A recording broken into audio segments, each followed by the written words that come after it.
The Memphis Athletic Director just made it very clear that the Tigers are open for business. You are Locked On College Football with Spencer McLaughlin, your daily podcast on all things college football. Part of the Locked On Podcast Network, your team every day. Welcome, everybody, to another episode of Locked On College Football. I'm your host, Spencer McLaughlin. Thank you so much for making this your first listen or your first view every day. Part of the Locked On Podcast Network, your team every day and your daily source to stay up to date with the biggest stories in this, the greatest sport on planet Earth. Jam-packed here today. Indiana picks up a huge transfer.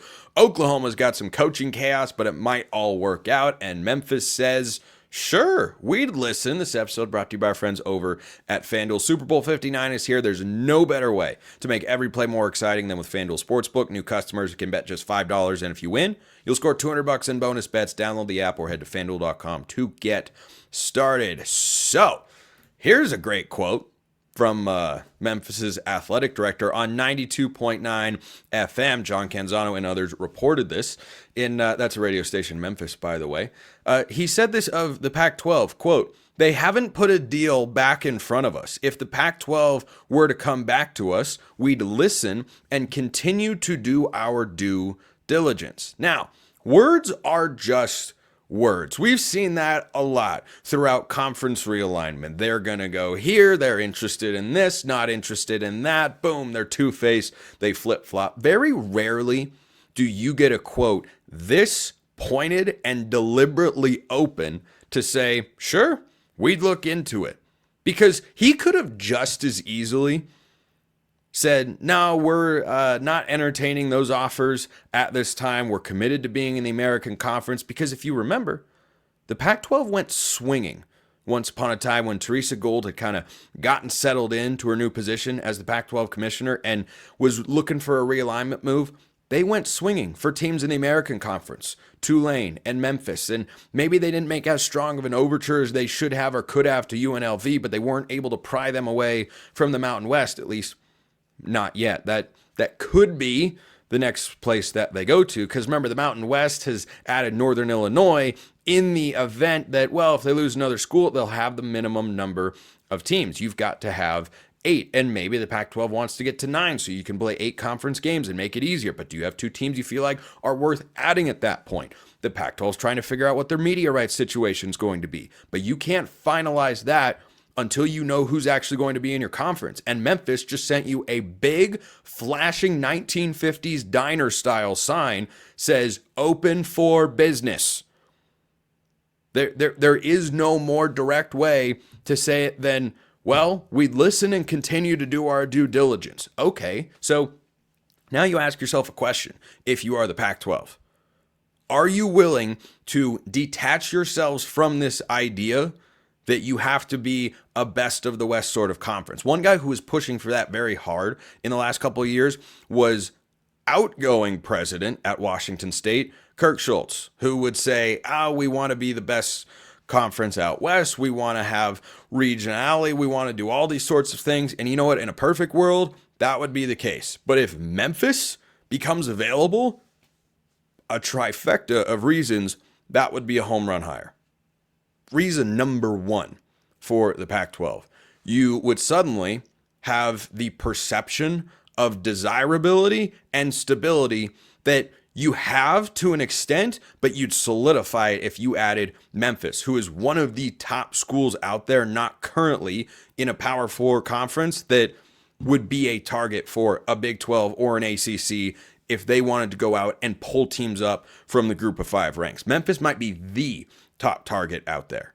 Reason number 2, you could go and tap into a whole new television market and then go to whatever media partner you're going to associate with or that you're trying to pitch right now and say, hey, look what we just did. We're now into an additional time zone. We're now dipping our toe all the way out east. Look at the fan base that we're tapping it. That would be a selling point to get the most out of your media rights negotiations. And thirdly, you would be strengthening your league. You would be, in both the basketball and football sense, adding a program that has consistently shown time and time and time again they can compete at a high level. Coming into this season, Ryan Silverfield, their football coach, has done a really good job over the past couple of years. He's one of the more underrated coaches in the country. Coming into this season, I didn't like Memphis' schedule, so I picked them to miss the college football playoff, which they did. But they deserve to be in the discussion coming into this year as one of the top group of 5 teams that could have made a push for the playoff. And they got close, but they were right about where I expected them to be. But they have been a consistent presence in the American Conference, and they have shown as a university they're committed to athletics, that they're all in on. So if they're willing to at least listen to an offer, go make it. Go make it if I'm the Pac-12. Sweeten the pot. Do whatever you need to do. The idea of regionality, yeah, it might be ideal. And you look at some of the hand-wringing or frustrations that certain athletic departments have, like Cal in the ACC or UCLA in the Big Ten, where you have seen public frustrations expressed with regards to the travel situation. Memphis, yeah, it'd make it tougher. It wouldn't be easy. But that's the world that you're in. Adapt or die. Adapt or die, Gary. Grady, that's the guy from Moneyball. Adapt or die. And so the Pac-12 is in survival mode. They still need another team by next year, or another school. They need another school by next year. Technically, they only need a football team. I wouldn't imagine you go take Memphis and don't take their basketball program as well. That makes plenty of sense to me that you would want to bring them in and suddenly have not just a premier group of 5 the premier group of 5 football conference, which I think the Pac-12 is already going to have by the 2026 football season, whether they add the Tigers or not. But on the other side, to up your media rights valuation as much as you possibly can, you bring in a basketball program that Penny Hardaway's done a great job with over the last couple of years, a university in a new area. I think it would be a home run addition. And this comes as a surprise and is a newsworthy event here in the offseason, because previously the Pac-12 went down this road and they were told no. Well, the offer at that time might not have been good enough, or the counter offer that came from the American might have been stronger. Now, I don't know what has changed for the Pac-12 between now and then.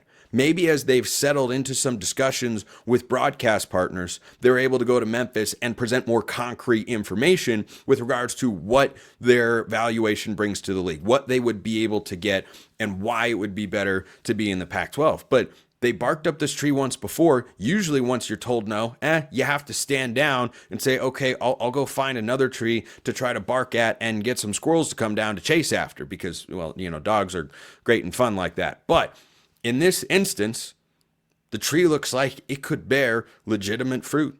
You have to put together the right offer. I don't know that they would go as far, the Pac-12, as to give them an outsized share of whatever financial incentives they could get to offer to the Tigers. But I think going to Adam, yeah, you'd certainly rather. There are a lot of athletes and a lot of coaches and administrators.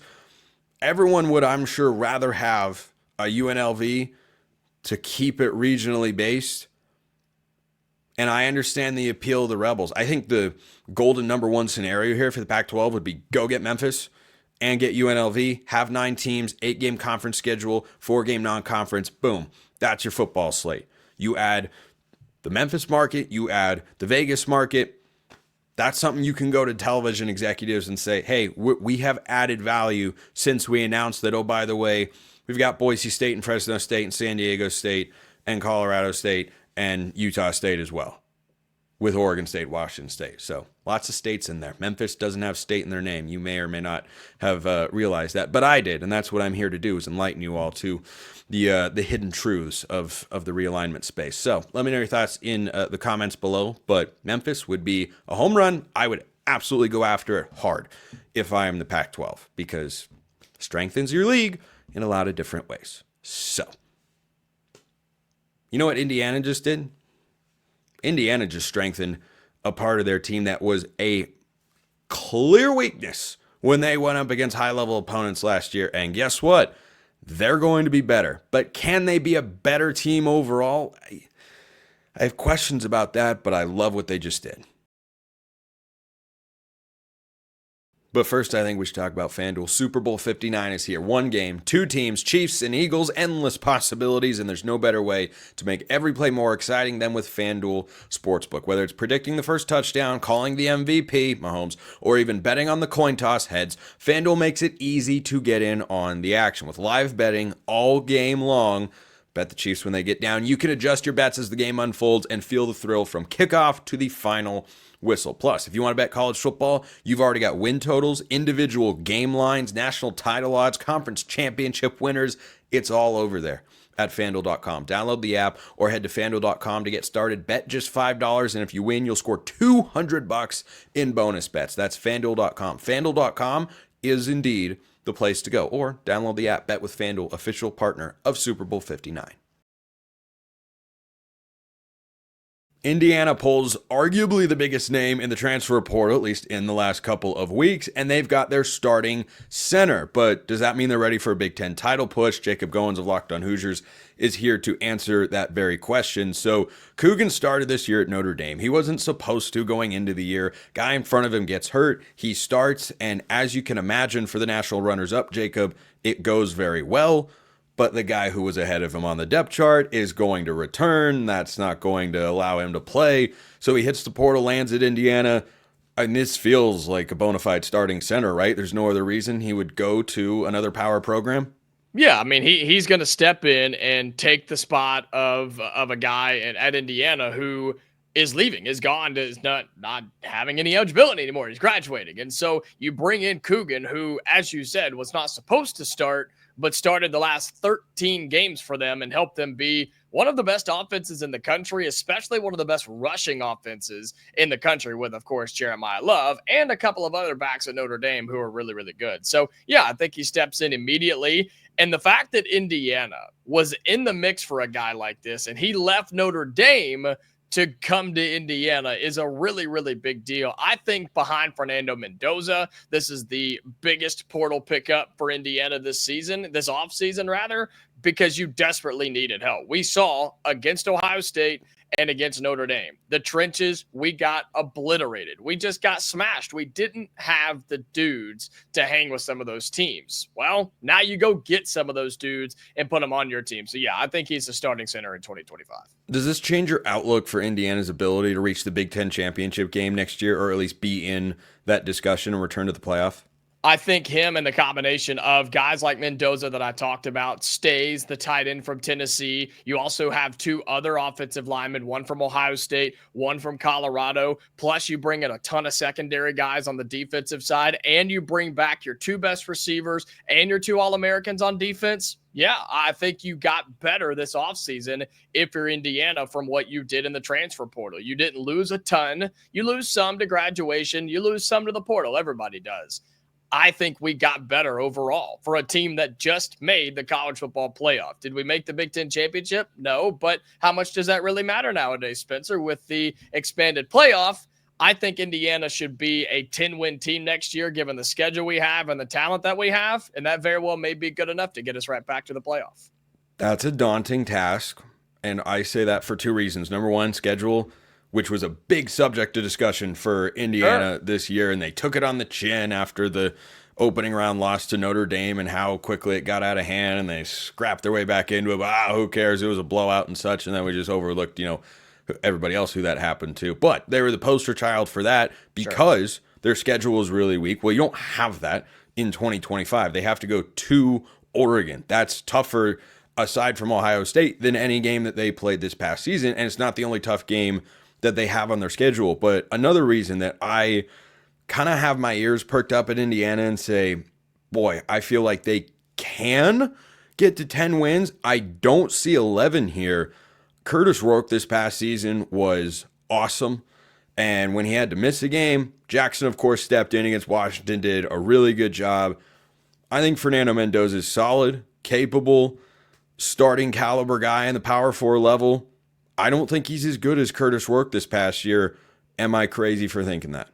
No, I don't think so. I think he can become that good because I think Curtis Rourke was one, when you go and get him from Maction, right, from Ohio, nobody really knew who he was. Curt Cignetti did. I did. Oh, you did? You knew? Big Maction guy over here. Big Tuesday. Maction supporter. Guy? Yeah. Across the board. Boy. And the guy was a stud in Maction at Ohio as the Bobcats. And Curt Cignetti knew who he was, and he found a diamond in the rough. And I've said if Curtis Rourke doesn't get injured, I think he's sitting in New York for a Heisman ceremony. He doesn't win, but I think he's there and deserved a shot at that.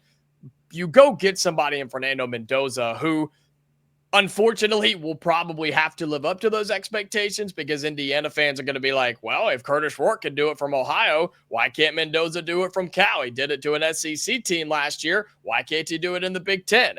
And I think the expectations will be there, and I think the potential is there. But my thing is, you shouldn't need him to be that good. Curtis Rourke will go down numbers-wise as one of the best quarterbacks to ever play at Indiana, which is a crazy thing to say, but it's true.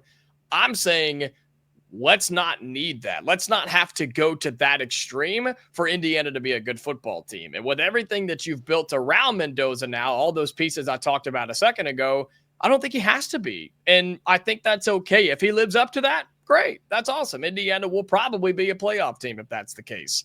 But he just has to be really good. And I think this system that Indiana runs will allow him to be comfortable, play his style, and win Indiana football games. If you wanted to make an argument against what I just casted in terms of skepticism towards the Hoosiers, Jacob, I think it would go like this. You had I believe, MAC Player of the Year in DeQuan Finn go to Baylor in the Big 12, which is not as good or as tough of a conference as the Big 10.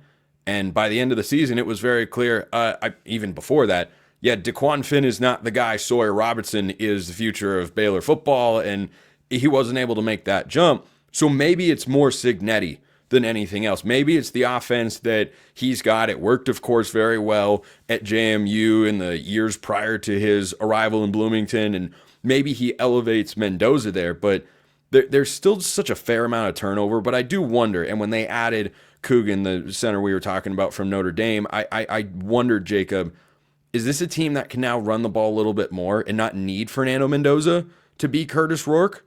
Is that something you feel the Hoosiers, personnel-wise, are more capable of doing this upcoming season than they were this past year? I hope so. I really do. And I think so. And that's kind of what I was getting at is you don't want to put it all on Mendoza, your quarterback, and whoever the quarterback is. I think we will run the football more. I think Indiana has that opportunity with Coogan as your starting center. Again, the Notre Dame offensive line was one of the best in the country, and they had a 1,000-yard rusher, a 900-yard rusher, and a 700-yard rusher on the same team. So Indiana should be able to do something similar, not to the extent of Jeremiah Love. The guy was an animal, but Indiana should be a run-first offense in 2025, and that will open everything up. We've seen Mendoza, when he has to make the throws, he can. When he needs to make the plays, he does. And I think if you're a run-first offense, which I think Indiana will be, Coogan allows you to do that. I think that will take a ton of pressure off of Fernando Mendoza, and he's going to have more talent around him this year than he's ever had at the college level. So everything should be clicking on all cylinders for Indiana. Tino Sunseri's not there. The quarterback's coach who's now at UCLA. I think that's still a big deal. Indiana replaced him with the passing game coordinator from the Atlanta Falcons. I think it's a great hire. But yes, Indiana will be a running team first in 2025. And if they're not, it could get ugly. Cal was not completely void of talent on offense. You can look at the coaching staff and definitively say he's upgraded there, and maybe that elevates Mendoza.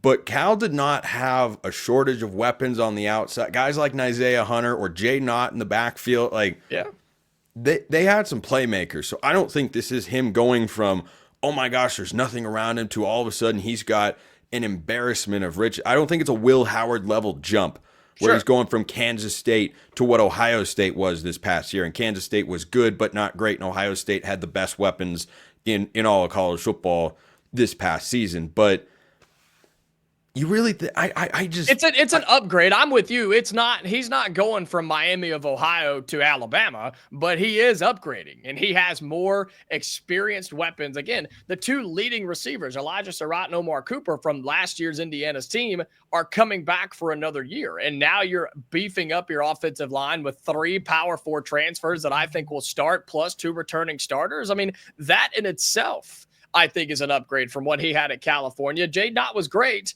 I just think he's got an upgrade altogether, I guess, in one as a unit on the offensive side of the football. I think Mendoza's upgrading. Yeah, Coogan's got to be really good. That Cal offensive line over the last couple of years was not it. Horrible. Was terrible. Was absolutely not it. So in that area, I agree. We'll see about everything else. Jacob Goins, Locked On Hoosiers, great as always. Oklahoma has had a wild 48, 72 hour, however many it has been, and Brent Venables is going full Thanos.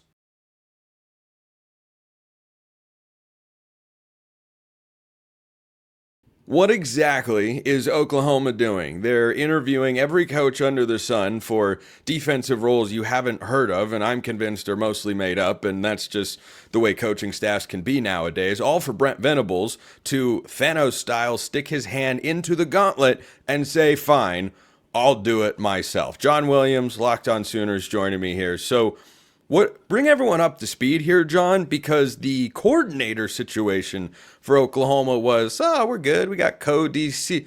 Jim Knowles is available. Oh, that's interesting. And it looked like it was going there. He's, of course, now at Penn State. And Brent Venables makes a hire or two defensively. And now all of a sudden, he's calling the defense. What's going on here?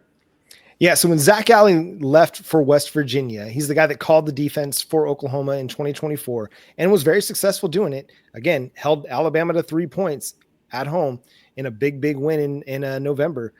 When he left for West Virginia, I think the plan was going to be Brent Venables is going to just take the defense back over. He called the defense in 2023 when they were really successful. Even though Ted Roof had the defensive coordinator title, Brent Venables was the dude enacting the defense on game day. So we're just kind of going back to that. So you get Brent Venables, the guy that was considered Jim Knowles before Jim Knowles was considered Jim Knowles, the guy that won 2 national championships with Clemson, one of the hottest defensive coordinators in college football for much of the last 25 years, was rumored for a lot of jobs, was going to be entertained for a lot of jobs, and held out, took Oklahoma. So he's taken over the defense again. I think the Jim Knowles thing just kind of fell into their lap. And when Jim Knowles, the hottest defensive coordinator available right now, or even not available, the hottest defensive coordinator in college football with the number 1 scoring defense in 2024 calls you, you've got to entertain it. And so I think this was just one of those, hey, okay, Jim Knowles is calling. Let's hear what he has to say. Let's see if we can make this work. And I think they were significantly ready to make it work financially. And I don't think it was going to be strictly a financial thing.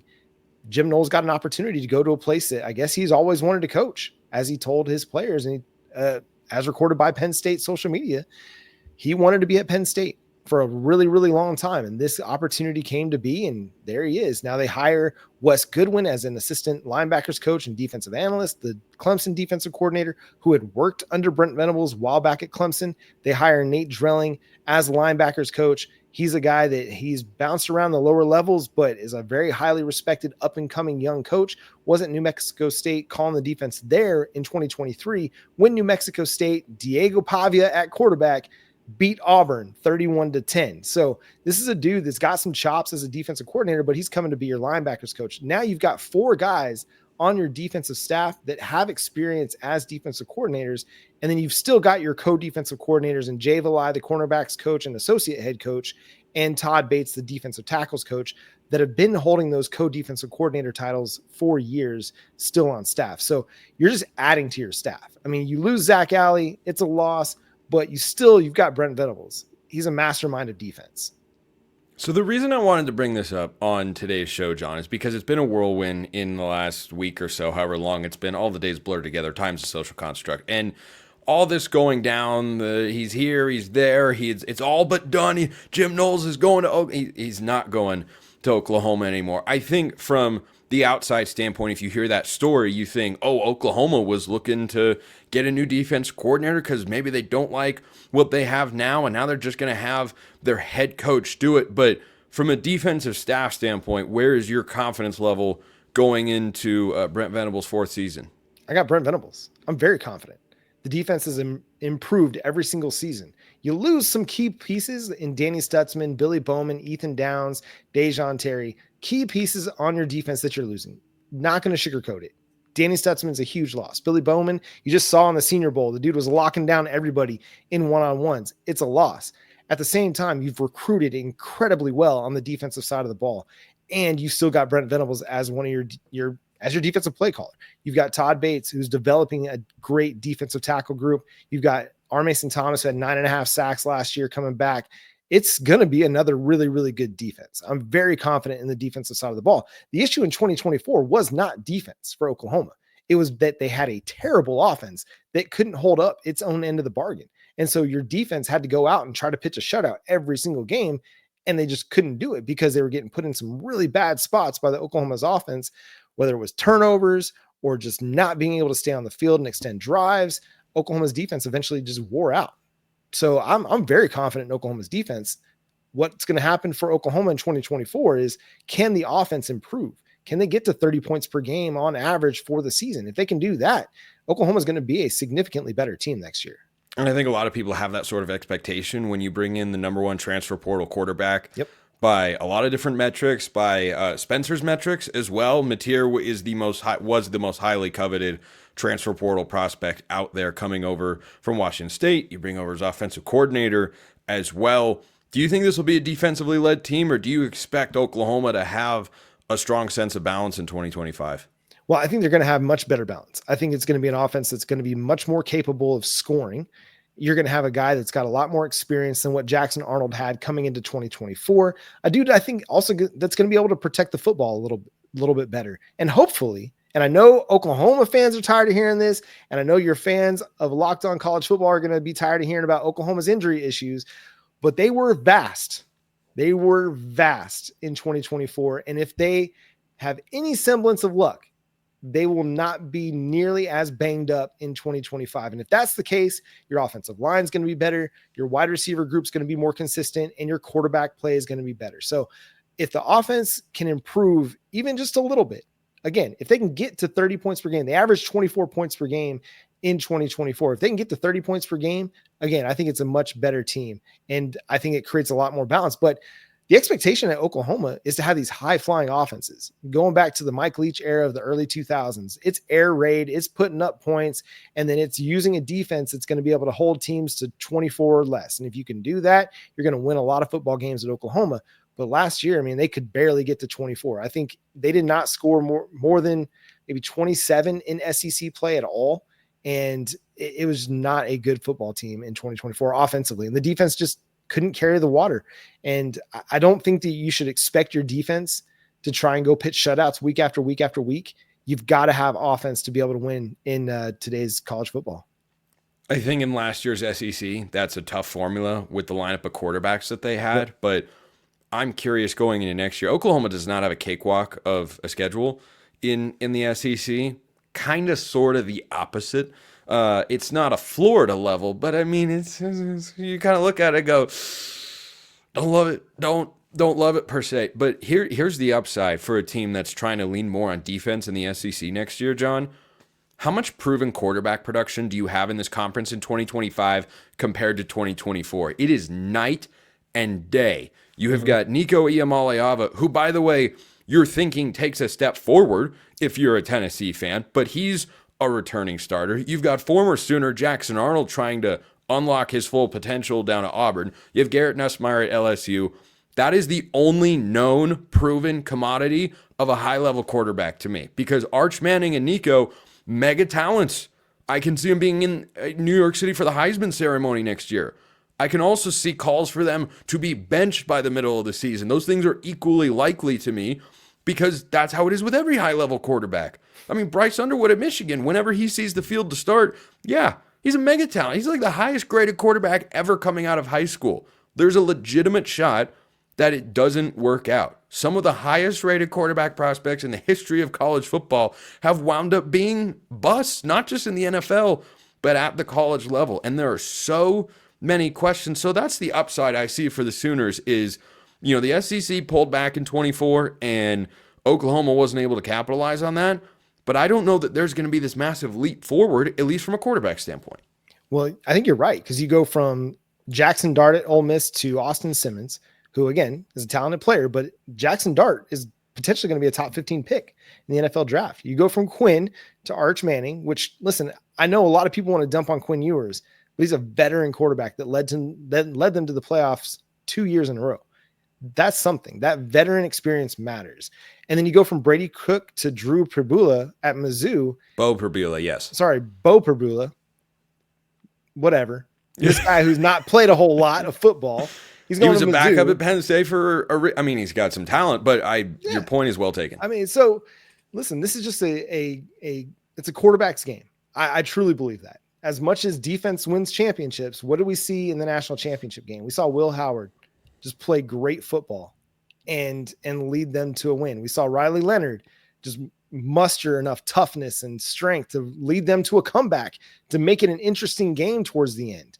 So it's a quarterback's game, and the SEC is facing a lot of quarterback turnover. No Jalen Milroe, no Jackson Dart, no Quinn Ewers. And then the rest of the schedule. I mean, Nico, I like you agree he's going to take a step, but how big of a step can he take? That's going to be the biggest question for me.